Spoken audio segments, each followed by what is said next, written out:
अस्सलाम वालेकुम रहमतुल्लाहि वबरकातुह। कैसे हैं आप सब? उम्मीद करती हूँ आप सब खैरियत से होंगे। अल्हम्दुलिल्लाह मैं भी ठीक हूँ। आज भी हम सूरह बकरा की तफसीर सुनेंगे इंशाअल्लाह। तो शुरू करते हैं। बिस्मिल्लाहिर्रहमानिर्रहीम।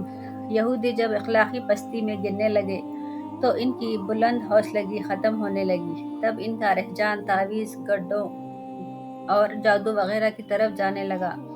वो ये चाहते थे कि फूंकों और मंत्रों से इनका काम झटपट बन जाया करे। इन दिनों सबसे ज़्यादा मांग इस चीज़ की थी कि कोई ऐसा जादू हो कि दूसरे की बीवी को उड़ाकर अपने ऊपर आशिक कर ले।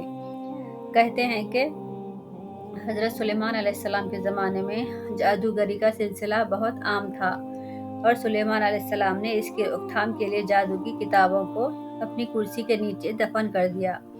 लेकिन इनकी वफ़ात के बाद शयातीन और जादूगरों ने इन किताबों को निकाल कर लोगों को दिखाया।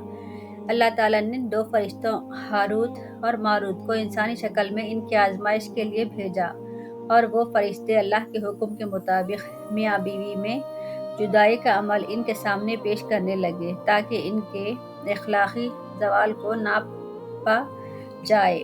हालांकि वो ये तालीम देने से पहले कहते जाते थे कि ये सिर्फ इनका इम्तिहान है। दरअसल मियाँ बीवी के ताल्लुकात इंसानी तमद्दुन की बुनियाद है और शयातीन का तो ये काम है कि वो मियाँ बीवी में वसे डालकर इनको अलग करता है और इनकी नस्ल को काट देता है। इससे ये कहना मकसूद है कि ऐसे शयातीनी कामों से बचो और दूसरों को भी नसीहत करो। इस तरह यहूदी अपनी अखलाकी पस्ती में गिरकर एक अल्लाह की इबादत करने के बजाय कई खुदाओं को पूजने लगे। 1000 कबील मसीह के लगभग बनी इसराइल अपने दुश्मन अमालेखा के हाथों बहुत ही तंग थे। इस वक्त समूएल नबी इन पर हुक्मरान थे और वो बहुत ही बूढ़े हो चुके थे। इसलिए इन्होंने अपनी नबी से दरख्वास्त की है कि वो अल्लाह की राह में लड़ना चाहते हैं, इसलिए इनका एक बादशाह मुकर्रर किया जाए।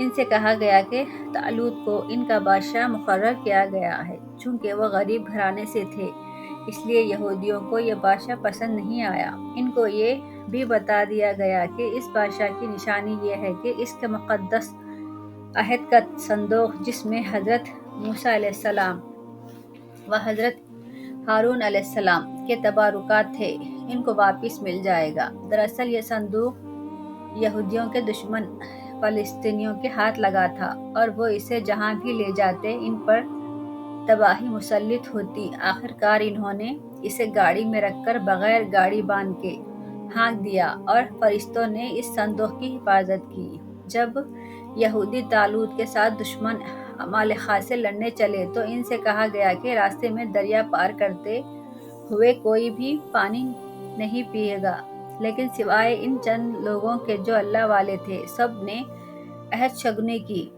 और खूब पेट भरकर पानी पिया। दाऊद एक कमसिन लड़का था जो इसी वक्त तालूत की फौज में भर्ती हुए।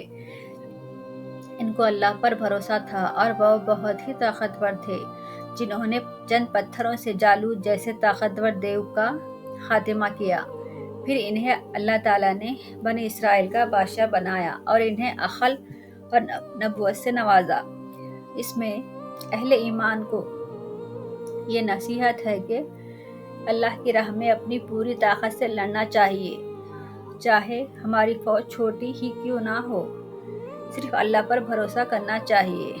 अल्लाह हमारे साथ है तो दुश्मन की ताकत सिर्फ इन्हीं की बर्बादी का बास साबित होने लगे और अहले ईमान की जीत होगी।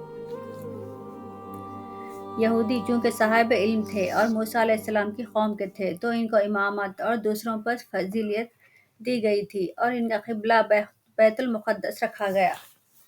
और हिजरत के बाद अहले ईमान की भी बैतुल मुक़द्दस की तरफ रुख करके नमाज पढ़ते थे। लेकिन ये यहूदी जब रफ्ता रफ्ता अपने अखलाक से बुरी तरह गिरते चले गए और हज़रत इब्राहीम अलैहिस्सलाम के तरीक़े से हटते चले गए, तब इनको अल्लाह ताला ने इमामत से अलग कर दिया और मोहम्मद मुस्तफ़ा सल्लल्लाहु अलैहि वसल्लम को इमामत पर फाइज किया गया और अहले ईमान को खाना काबा की तरफ रुख करके नमाज पढ़ने का हुक्म हुआ।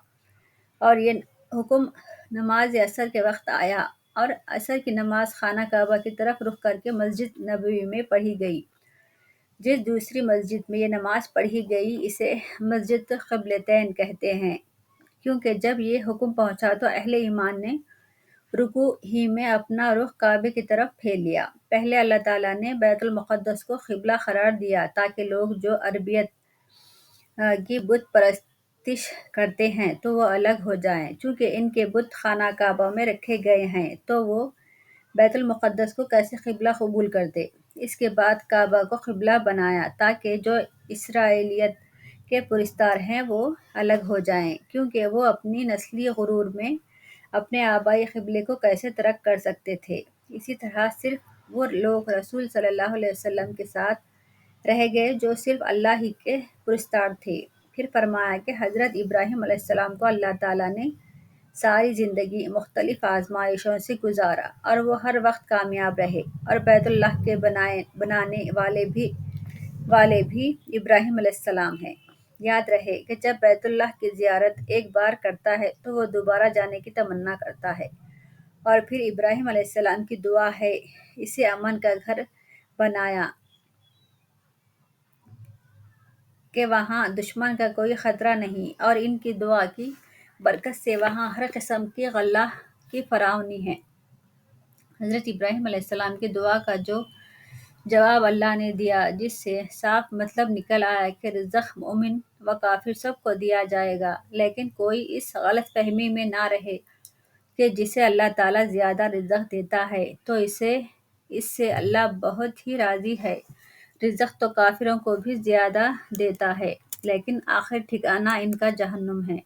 ابراہیم علیہ السلام اللہ کے حکم سے مسلم ہوئے، یعنی مسلم وہ جو ایک اللہ کے آگے سر اطاعت خم کرے اور جو ہدایت اللہ کی طرف سے ہوئی ہو اسی کے مطابق زندگی گزارے، اور اس عقیدے اور طرز عمل کا نام اسلام ہے جو تمام انبیاء کا دین رہا ہے۔